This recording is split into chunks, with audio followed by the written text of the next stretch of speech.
What's up everybody, it's Logan from Sleepopolis.com, and today I'm going to review the Emma mattress. Now I've previously taken a look at the European version of the Emma, but they've recently come stateside, so it's time to get a look at the US model. Now I'm going to talk about the materials used, the firmness of the mattress, run some tests, give some recommendations, but if there's anything I missed, just leave a comment below. And I do want to just make a quick reminder that if you're looking for all of my mattress reviews in one place, you can Google Sleepopolis and mattress reviews. That's going to pop right up. But for right now, let's jump in and talk about the construction of the Emma mattress.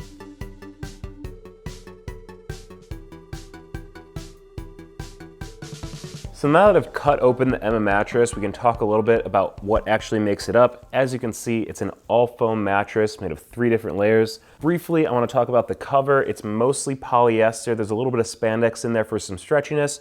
Overall, it's a little breathable, nothing too crazy about it, and it's thin enough that it doesn't really interfere with the actual feel of the layers below it. Now the comfort layer on top of the Emma is 1.5 inches of their ergo-cell foam. It's a really soft material here. It's a pretty open cell foam, so that means it's going to be pretty breathable, help you sleep a little bit cooler. You can see it push in really easily, but it's got that quick response to pressure, so you shouldn't feel stuck in that layer at all. Now that's important because the layer below it is 2 inches of memory foam. You can see that it has that much slower response to pressure, and the memory foam kind of gives you that contouring feeling, kind of that fit, that hug around your body.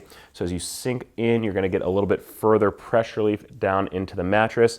Now they placed this memory foam below the open cell ergo cell foam for a reason. It gives you the pressure relieving benefits as you sink further into the mattress, but that ergo cell foam on top defends against memory foam's kind of tendencies to cause you to feel a little bit stuck in the layers and also to trap a bit of body heat, causing you to overheat. Now the base of the Emma itself is made up of this high density polyfoam material. It's used in a lot of bed-in-a-box mattresses because of its firm support, so nothing too out of the ordinary there. The difference here is the Emma has these channels cut in at the shoulder area, which allow for you to kind of sink further into the mattress, specifically at the shoulders, so it gives you a little bit more pressure relief in that area. Side sleepers often complain about pressure points forming at the shoulders, but by being able to sink further into the mattress, specifically in this location, it means you don't have to interact with that firm material quite as quickly. Now another thing this does for side sleepers is it kind of allows your shoulders to sink in while still supporting your hips in a nice way, which means you're going to have nice spinal alignment when you roll onto your side. So now that we've seen what actually makes up the Emma mattress, I want to talk about what it feels like to actually lie in bed on one. So when I was lying on my back, I could actually feel myself starting to sink into the mattress already. It's not really a trapped feeling so much in the Emma, but there's definitely a contouring feeling around my body, even on my back. In my opinion, it's definitely to the softer side. I gave it like a 5 out of 10 on the firmness scale, with 10 being the firmest. I had a few other people try it out and they kind of said it was in that same range as well. So I think it's safe to say that the Emma is definitely on the softer side of mattresses. Rolling onto my side, I think the soft feel of the Emma provides some nice pressure relief in this position. We took a look before at that kind of zoned build in the base there, so those channels cut through the shoulder area that allow for a little bit more space for your shoulders to sink into. That's a really nice touch for side sleepers, as it gives you a little bit more space in the mattress before you end up interacting with the really firm high density polyfoam support. Now the zoned kind of contours there that we're talking about, as well as a little bit of hip support, really allow for nice spine alignment when you're sleeping on your side. So I think that the Emma is actually a really good choice for side sleepers. Now, while it is nice for side sleepers, that softness isn't as great for stomach sleepers. When I was rolling onto my stomach, I could really feel my hips sink into the mattress, and that kind of puts your back in a bad position if you are a stomach sleeper. So while I do think it is a nice bed for side sleepers, stomach sleepers are probably going to want something with a bit more support. Now, briefly, I want to talk about the edge support of the mattress. Basically, if you share your bed with a partner and sleep near the side of the bed, you don't want your mattress to feel like it's collapsing and you're going to roll out of the side of the bed. I found that the softness in the top of the Emma did kind of carry over to the edge there, so I did feel like I was collapsing the side a little bit. It's not a huge deal. It can be pretty common among a lot of foam mattresses. Just something I wanted to bring up here. Now, the first test I run during all of my mattress reviews is to give you a visual representation of where pressure might form while lying on the mattress. To do that, I place a pressure map on top and I lie down on it in a few positions. You can see the results next to me, ranging from blue for low pressure to red for high pressure. Now, as I lay down on my back on the Emma mattress, You can see that there is a little bit of raised pressure at the hips. That's really just showing you that there's some sinkage in that position. We talked about that during kind of the feel and firmness portion of the review. You know, it doesn't really feel like pressure is forming too much there. It just kind of shows that my hips were sinking in as kind of the heavier portion of my body.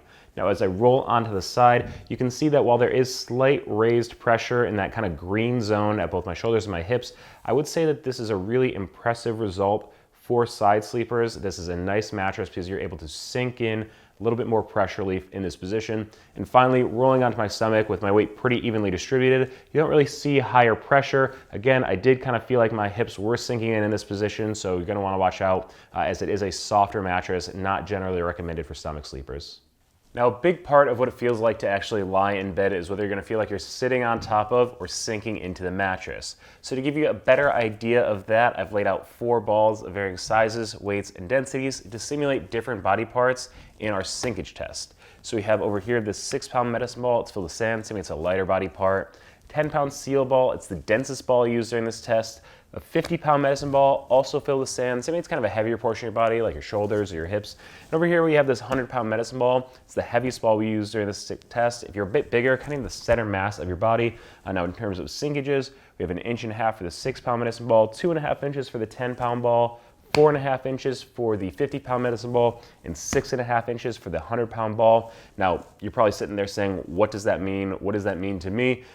These are actually much deeper sinkages across the board from when I run this test on other mattresses. This kind of goes along with what I've been saying about how it's a softer mattress. You're really gonna sink further into it. It's not really that firm support that's gonna keep those balls or your body from sinking into the mattress. Now, you will have some slower response to pressure thanks to that memory foam and the kind of contouring layer that we talked about. But I would say I didn't really feel trapped in the mattress or anything like that. Just you're gonna sink further into the bed.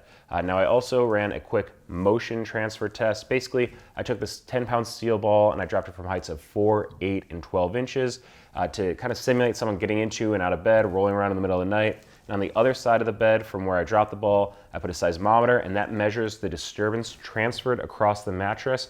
And I gotta say, I was really impressed with the ability of the Emma to kind of isolate that motion, drown the motion, so that there was a little bit of a spike right when the ball first dropped, but the soft foams, the memory foam, really did a nice job of kind of stopping the motion transfer from kind of disturbing the other side of the bed too much. Now before we go, I want to give a couple recommendations on why I think the Emma might be the right choice for you. First off, I'd say it's a really good mattress for side sleepers. I generally think that side sleepers like softer mattresses. They're able to sink a little bit further in for pressure relief. We talked about the soft feel of the foams in the Emma mattress as well as the zone support system. I think it makes it a really good choice for side sleepers. Another reason you might like this mattress is if you're looking for kind of a soft feel without the feeling of getting stuck. I think the Ergocell foam and the comfort layer and the memory foam below that are a really nice soft feel, and the Ergocell foam does a nice job of kind of defending against any trap feeling that the memory foam might produce. And finally, I would say the last reason I really like the Emma mattress is that I was really impressed with its ability to isolate motion transfer. Really good results on the motion transfer portion of the review. Now, it's not the perfect mattress for everybody, and some of the reasons I would say the Emma isn't the right choice for you is if you are a stomach sleeper. I generally recommend stomach sleepers have firmer mattresses because they do a good job of keeping their hips from sinking in, keeping their spinal line in a good position. So a soft feel like the Emma is probably not a good match for the stomach sleepers out there. And also I would say if you're a bit on the heavier side, the Emma is not going to provide the support you're looking for. Again, it's a soft feel. You're going to sink pretty far into this mattress. So if you are a bit heavier, you're probably going to want something with a little bit firmer support than the Emma provides. So if you are interested in purchasing an Emma mattress, I want to give you a little bit of information on what that process actually looks like. There is a 100-night trial period, so you get just over 3 months to have it in home before you have to decide whether you want to send it back or not. There's a 10-year warranty on the Emma mattress. Now, I would say that's about the industry average. You're obviously going to want to take a look at exactly what that covers on the Emma website, but most foam bed-in-a-box mattresses out there do offer that 10-year warranty. Now, in terms of shipping and returns, it arrives compressed in a box, and shipping and returns are both free. And in terms of price, it comes in at $999 for a queen-size mattress, so that kind of puts it in the same price range as your Caspers, Lisas, Purples out there. So that's it for my review of the Emma mattress. If there's anything I didn't cover during the review, just leave a note in the comments section below. Also, please subscribe to our Sleepopolis YouTube channel as we're going to keep putting out more mattress reviews. And don't forget to follow us on Facebook and Twitter so you don't miss any of our sleep news or our giveaway announcements. And be sure to check out sleepopolis.com for all of your sleep needs.